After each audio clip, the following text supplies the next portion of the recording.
കുടൽ, കരൾ, അല്ല ഓർഗൻസ്, ടിഷ്യൂ, എല്ലാ കാര്യങ്ങളും ബന്ധപ്പെട്ട എല്ലാ കാര്യങ്ങളൊക്കെ ഓപ്പറേഷൻ ചെയ്ത് ശസ്ത്രക്രിയ വഴി കൈകാര്യം ചെയ്യുന്ന ആ ഒരു ഡിപ്പാർട്ട്മെന്റിനെ നമ്മൾ സർജറി ഡിപ്പാർട്ട്മെന്റ് എന്ന് നമ്മൾ പറയും. അടുത്ത എന്താണ്? Gynaecology department. ഗൈനക്കോളജി ഡിപ്പാർട്ട്മെന്റ് എന്തായിരിക്കും? Deals with issue related to the urinary tract and reproductive organs of female. എന്തായിരിക്കും? സ്ത്രീകളുടെ പ്രത്യുൽപാദനം, റീപ്രൊഡക്റ്റീവ്, അതുമായിട്ട് റിലേറ്റഡ് ആയിരിക്കും. അതുപോലെ തന്നെ ഗർഭം, പിന്നെന്തോ സ്ത്രീകളിലുണ്ടാവുന്ന ആരോഗ്യ പ്രശ്നങ്ങളൊക്കെയാണ് ഈ പറയുന്ന ഗൈനക്കോളജി ഡിപ്പാർട്ട്മെന്റിൽ കൈകാര്യം ചെയ്യുന്നത്. അതായത് ഇപ്പം ഗർഭപാത്രത്തിൽ യൂട്രസിലെ മുഴകൾ, അതുപോലെ ക്രമരഹിതമായ മെൻസ്ട്രേഷൻ കറക്റ്റ് അല്ല എന്നുണ്ടെങ്കിൽ അങ്ങനെ തുടങ്ങിയ കാര്യങ്ങളൊക്കെ കണ്ടെത്തുവാനും ചികിത്സിക്കുവാനും ചെയ്യുന്ന വിഭാഗം ഡിപ്പാർട്ട്മെന്റ്സിനെയാണ് നമ്മൾ ഗൈനക്കോളജി ഡിപ്പാർട്ട്മെന്റ് എന്ന് പറയുന്നത്. നെക്സ്റ്റ് നമ്മൾ പറയുന്നത് മെറ്റേണിറ്റി ഡിപ്പാർട്ട്മെന്റ് ആണ്. മെറ്റേണിറ്റി എന്ന് പറയുന്നത് എന്തായിരിക്കും? മാതൃശിശു വിഭാഗം അല്ലെങ്കിൽ പ്രസവ വാർഡെന്നാണ് മെറ്റേണിറ്റി വാർഡിനെ പറയുന്നത്. മെറ്റേണിറ്റി വാർഡ് അതായത് ഗർഭകാല പരിശോധനകൾ, പിന്നെന്താ പ്രസവം, പ്രസവാനന്തര പരിചരണം, അതായത് ഗർഭിണികളെ പരിചരിക്കുന്ന ആ ഒരു സേവനം അവിടെ നടക്കുന്നുണ്ട്. അപ്പം പിന്നെന്താ നവജാത ശിശു സംരക്ഷണം എന്നിവയൊക്കെയാണ് ഈ മെറ്റേണിറ്റി ഡിപ്പാർട്ട്മെന്റിൽ ചെയ്യുന്നത്. അപ്പം മെറ്റേണിറ്റി ഡിപ്പാർട്ട്മെന്റ് എന്ന് വെച്ചാൽ എന്തായിരിക്കും? പ്രസവാനന്തര ശുശ്രൂഷകൾ ചെയ്യുന്ന ഒരു ഡിപ്പാർട്ട്മെന്റിനെയാണ് നമ്മൾ മെറ്റേണിറ്റി വാർഡെന്ന് അല്ലെങ്കിൽ മെറ്റേണിറ്റി ഡിപ്പാർട്ട്മെന്റ് എന്ന് നമ്മൾ പറയുന്നത്. നെക്സ്റ്റ് നമ്മൾ പറയുന്നത് ഇൻറ്റൻസീവ് കെയർ യൂണിറ്റ്. അതായത് രോഗികളെ 24 മണിക്കൂർ നമ്മൾ തീവ്ര പരിചരണം നൽകുന്ന ഒരു വിഭാഗമാണ് ഈ പറയുന്ന ഇൻറ്റൻസീവ് കെയർ യൂണിറ്റ് അല്ലേ. നിരന്തരമായിട്ട് നിരീക്ഷിച്ചുകൊണ്ടിരിക്കുന്നു. അതായത് പേഷ്യൻ്റ് ഇപ്പം ചിലപ്പോൾ ശസ്ത്രക്രിയ ചെയ്ത പേഷ്യൻസ് ആയിരിക്കും, അല്ലെങ്കിൽ പെട്ടെന്ന് എന്തെങ്കിലും അപകടത്തിൽ വന്ന പേഷ്യൻസ് ആയിരിക്കും. അങ്ങനെയുള്ള പേഷ്യൻ്റ് എല്ലാ രീതിയിലും ട്രോമയിൽ കഴിയുന്ന പേഷ്യൻസിനെ 24 മണിക്കൂറും നിരീക്ഷിക്കുന്ന ആ ഒരു ഡിപ്പാർട്ട്മെൻറ്റിനെയാണ് നമ്മൾ ICU എന്ന് പറയുന്നത്. അപ്പോൾ അവിടെ മോണിറ്ററും വെന്റിലേറ്ററിൻ്റെ സഹായത്തോടെയൊക്കെ നമ്മൾ പേഷ്യൻറ്റിനെ കെയർ ചെയ്യുന്നുണ്ട്. ഇൻറ്റൻസീവ് കെയർ, അപ്പം ICU എന്ന് വെച്ചാൽ ഇൻറ്റൻസീവ് കെയർ യൂണിറ്റ് എന്നാണ് ഓർക്കുക.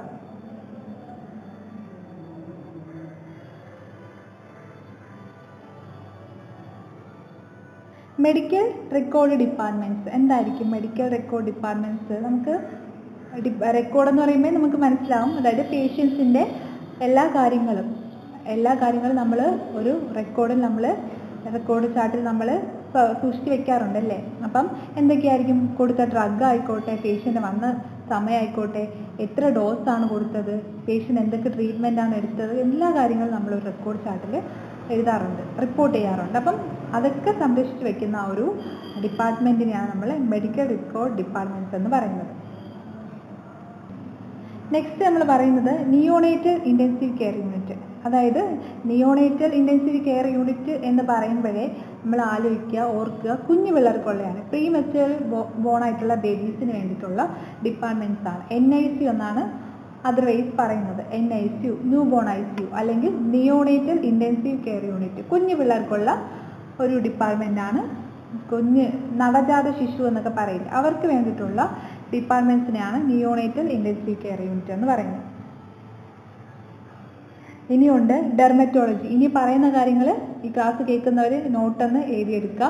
ഡെർമറ്റോളജി ആണെങ്കിൽ നമ്മുടെ സ്കിന്ന് റിലേറ്റഡ് ആയിട്ട് സ്കിന്ന്, നെയില്, ഹെയർ ഇങ്ങനെയുള്ള കാര്യങ്ങളൊക്കെ റിലേറ്റഡ് ചികിത്സിക്കാനും രോഗങ്ങൾ കണ്ടുപിടിക്കാനുമുള്ള ഡിപ്പാർട്ട്മെൻറ്റിനെയാണ് ഡെർമറ്റോളജി എന്ന് പറയുന്നത്. അടുത്ത് പറയുന്നത് നെഫ്രോളജി ആണെങ്കിൽ എപ്പോഴും ഓർത്തിരിക്കുക, കിഡ്നി റിലേറ്റഡ് ആയിട്ടുള്ള ഡിപ്പാർട്ട്മെൻ്റ് ആണ്. കിഡ്നിയുടെ അസുഖങ്ങൾ, രോഗനിർണയം, പരിചരണം എന്നിവയൊക്കെ പരിചരിക്കാനുള്ള ഡിപ്പാർട്ട്മെൻറ്റിനെയാണ് നമ്മൾ നെഫ്രോളജി എന്ന് പറയുന്നത്. കിഡ്നി. ഓക്കെ. ദെൻ നെക്സ്റ്റ് പറയുന്നത് പൾമണോളജി ഇതിലുണ്ട്, എല്ലാവരും ഒന്ന് ഓർത്ത് പോവുക. സെപ്പറേറ്റിൽ ഞാൻ ഗ്രൂപ്പിൽ നോട്ട്സ് ഇടുന്നുണ്ട്. നിങ്ങൾ പൾമണോളജി എന്ന് പറയുമ്പോൾ തന്നെ നമ്മൾ ഓർത്തിരിക്കുക, പൾമണോളജി നമ്മുടെ ലങ്സുമായിട്ടാണ് റിലേറ്റഡ് ആയിട്ടുള്ളത്. നമ്മുടെ ലങ്സിൻ്റെ എന്തെങ്കിലും രോഗം ഉണ്ടെങ്കിലോ പ്രശ്നം ഉണ്ടെങ്കിലോ ഒക്കെ നമ്മളത് ചികിത്സിക്കാൻ വേണ്ടി പോകുന്ന ആ ഒരു ഡിപ്പാർട്ട്മെൻറ്റാണ് പൾമണോളജി. നെക്സ്റ്റ് ഓൺകോളജി എന്ന് വെച്ചാൽ എന്തായിരിക്കും? ഓൺകോളജി എന്ന് വെച്ചാൽ നമ്മളെ ക്യാൻസർ ചികിത്സിക്കുന്ന ആ ഒരു ഡിപ്പാർട്ട്മെന്റിനെയാണ് നമ്മൾ ഓൺകോളജി എന്ന് പറയുന്നത്. ഓൺകോളജി എന്ന് പറയും.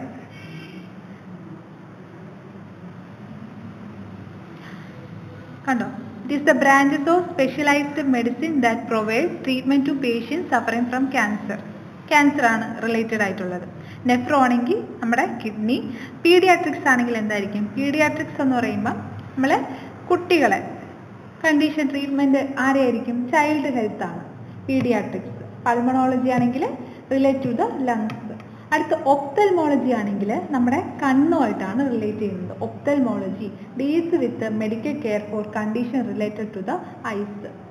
ദെൻ നെക്സ്റ്റ് ഗൈനക്കോളജി നമ്മൾ പറഞ്ഞ പ്രഗ്നൻസി, റീപ്രൊഡക്റ്റീവ് ഹെൽത്ത് ഫോർ വുമൻസിൻ്റെ റീപ്രൊഡക്റ്റീവ് ഹെൽത്തുമായിട്ട് പ്രഗ്നൻസി എന്നിവയൊക്കെ ആയിട്ട് റിലേറ്റഡ് ആയിരിക്കും. അടുത്ത ഡെർമറ്റോളജി ആണെങ്കിലോ skin related organs, skin and related organs എന്നിവയൊക്കെ ആ രോഗം നിർണ്ണയിക്കാനും ചികിത്സിക്കാനും ഉള്ള ഡിപ്പാർട്ട്മെൻറ്റാണ് ഡെർമറ്റോളജി. ന്യൂറോ സർജറി ആണെങ്കിൽ നമ്മുടെ ബ്രെയിനും നെർവസ് സിസ്റ്റമായിട്ട് റിലേറ്റഡ് ആണ്. Condition treat condition related to brain and the nervous system. Okay. Next transplant surgery ആണ്. ട്രാൻസ്പ്ലാന്റ് എന്ന് വെച്ചാൽ എന്താണെന്ന് നമുക്കറിയാം. ട്രാൻസ്പ്ലാന്റ് എന്ന് വെച്ചാൽ ഓർഗൻസ് ഒരു അവയവം മറ്റൊരാളിലേക്ക് കൊടുക്കുന്ന, അതായത് involve surgical procedures carry to transplant organ from one person to another. ഒരാളിൽ നിന്ന് മറ്റൊരാളിലേക്ക് നമ്മൾ ട്രാൻസ്പ്ലാന്റ് ചെയ്യുന്നതിനെയാണ് ട്രാൻസ്പ്ലാന്റ് സർജറി എന്ന് പറയുന്നത്. പിന്നെ എന്താ? Vascular surgery. അത് നമ്മുടെ ബ്ലഡ് വെസൽസ് ആയിട്ട് റിലേറ്റഡ് ആണ്. ദെൻ നമ്മൾ അടുത്ത് പഠിക്കുന്നത് റേഡിയോളജി ആണ്. റേഡിയോളജി ആണെങ്കിൽ എന്തായിരിക്കും? നമുക്കറിയാം അല്ലേ, നമ്മൾക്കിപ്പം ആക്സിഡൻറ്റോ എന്തെങ്കിലുമൊക്കെ പറ്റുമ്പോൾ നമ്മൾ എന്താ ചെയ്യുന്നത്?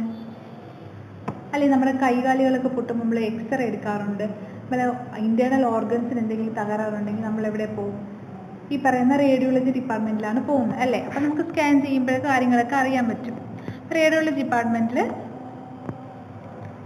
ഡിപ്പാർട്ട്മെൻറ്റ് ഇത്തരം കാര്യങ്ങളാണ് രോഗം നിർണ്ണയിക്കുകയും ചികിത്സിക്കുകയും ഒക്കെ ചെയ്യുന്നത്.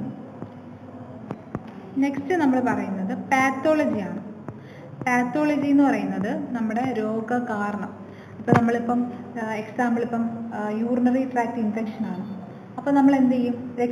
മൂത്രം കൊടുത്തിട്ട് നമുക്ക് അറിയാൻ പറ്റും, രോഗം നിർണ്ണയിക്കാൻ പറ്റും എന്താണ് അസുഖമെന്ന് അല്ലേ? അപ്പോൾ അവിടെ പരിശോധിച്ച് രോഗം നിർണ്ണയിക്കുന്ന ഒരു ഡിപ്പാർട്ട്മെൻറ്റാണ്. എന്താണ് രോഗം എന്ന് നിർണ്ണയിക്കുന്ന ഒരു ഡിപ്പാർട്ട്മെൻറ്റിനെയാണ് പാത്തോളജി എന്ന് പറയുന്നത്.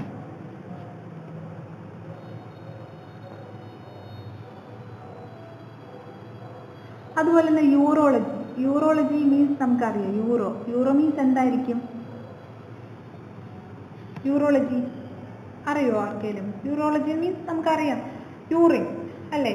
ഇപ്പം നമുക്ക് കിഡ്നി സ്റ്റോണൊക്കെ ഉണ്ടെങ്കിൽ കാരണം എന്തായിരിക്കും? വെള്ളം കുടിക്കാത്തതുകൊണ്ടാണ് ഈ പറയുന്ന കിഡ്നി സ്റ്റോണൊക്കെ ഉണ്ടാകുന്നത്. അപ്പം യൂറോളജി നമ്മളെ യൂറിനായിട്ട് റിലേറ്റഡ് ആയിരിക്കും അല്ലേ? അപ്പം നമുക്കറിയാം ഈ നമ്മുടെ മൂത്രസഞ്ചി, മൂത്രനാളി, വൃക്ക എന്നിവയുമായി ബന്ധപ്പെട്ട രോഗങ്ങളൊക്കെ നിർണ്ണയിക്കുന്ന ഒരു ഡിപ്പാർട്ട്മെൻറ്റാണ്. ചികിത്സിക്കുകയും രോഗനിർണ്ണയിക്കുകയൊക്കെ ചെയ്യുന്ന ഒരു ഡിപ്പാർട്ട്മെൻറ്റാണ് നമ്മൾ യൂറോളജി ഡിപ്പാർട്ട്മെൻറ്റ് എന്ന് പറയുന്നത്. പിന്നെ നേഴ്സ് സ്റ്റേഷൻ എന്ന് പറയുമ്പം എല്ലാ ഹോസ്പിറ്റലിലും നേഴ്സ് സ്റ്റേഷൻ ഉണ്ടാവും. എല്ലാ ഡിപ്പാർട്ട്മെൻറ്റിലും നേഴ്സ് സ്റ്റേഷൻ ഉണ്ടാവും. അവിടെ ഡോക്യുമെൻറ്റ്സ്, പേഷ്യൻ്റെ റെക്കോർഡ്സ്, കേസ് ഷീറ്റ്, റിപ്പോർട്ട് എല്ലാ കാര്യങ്ങളും അവിടെ കീപ്പ് ചെയ്ത് വെക്കാറുണ്ട്. അതായത് എക്യുപ്മെൻറ്റ്സും അവിടെ കാണാറുണ്ട്. പിന്നെ പേഷ്യൻസിന് എന്തെങ്കിലും ബുദ്ധിമുട്ട് കാര്യങ്ങൾ